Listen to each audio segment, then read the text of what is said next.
जब हम लिसुटू में थे वहाँ पाकिस्तान की एक पैदल जमात आई तो हम उसकी नुसरत के लिए गए। तो वहाँ पर एक अजीब हमने विटनेस किया अल्लाह ताला की मदद कि वहाँ एक लोकल आदमी है अफ्रीकन, वो 4 स्कूलों का प्रिंसिपल भी है। तो वो हमें मिलने के लिए आया। नौ मुस्लिम था। उसने कहा कि मैंने कुछ सालों पहले इस्लाम कबूल किया है और मैंने सुना कि यहाँ पर जमात वगैरह आई है, तो मैं मिलने के लिए आ गया। लेकिन मेरी एक परेशानी है, और वैसे भी वो परेशान नज़र आ रहा था। तो हमने पूछा कि क्या परेशानी है। कहा कि मेरी वालिदा हॉस्पिटल में है और अभी तक उन्होंने इस्लाम कबूल नहीं किया। मैं बहुत कोशिश कर रहा हूँ कि वो किसी तरह कलमा पढ़ ले।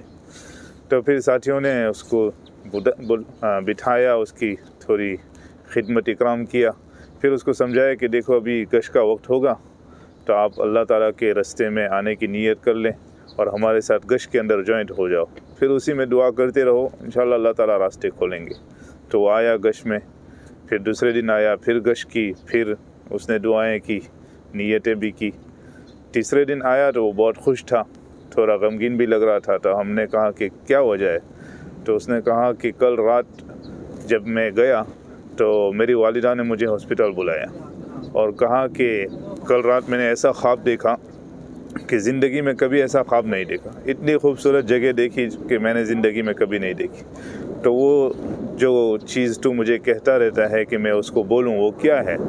तो फिर कहा कि मैंने खुशी से उनको कलमा पढ़ाया, उसका तर्जुमा भी किया। उन्होंने कलमा पढ़ा और इस्लाम भी कबूल किया, और फिर उसके 1 घंटे के बाद वालिदा का इंतकाल हो गया। इस वजह से मैं बहुत खुश हूँ कि वो मुसलमान हुए, और गमगीन भी हूँ कि मेरी वालिदा का इंतकाल हो गया। तो अल्लाह ताला के रास्ते में जाकर इस तरह की नीयतें करके दुआएं करना बहुत पुरअसर माना रखता है। इसलिए कि बंदा अल्लाह ताला का भी काम कर रहा है, तो फिर अल्लाह ताला ज़रूर ज़रूर उसके काम पूरे करेंगे, ख़ास तौर पर जब उसकी नीयतें भी सही हो और काम भी सही हो।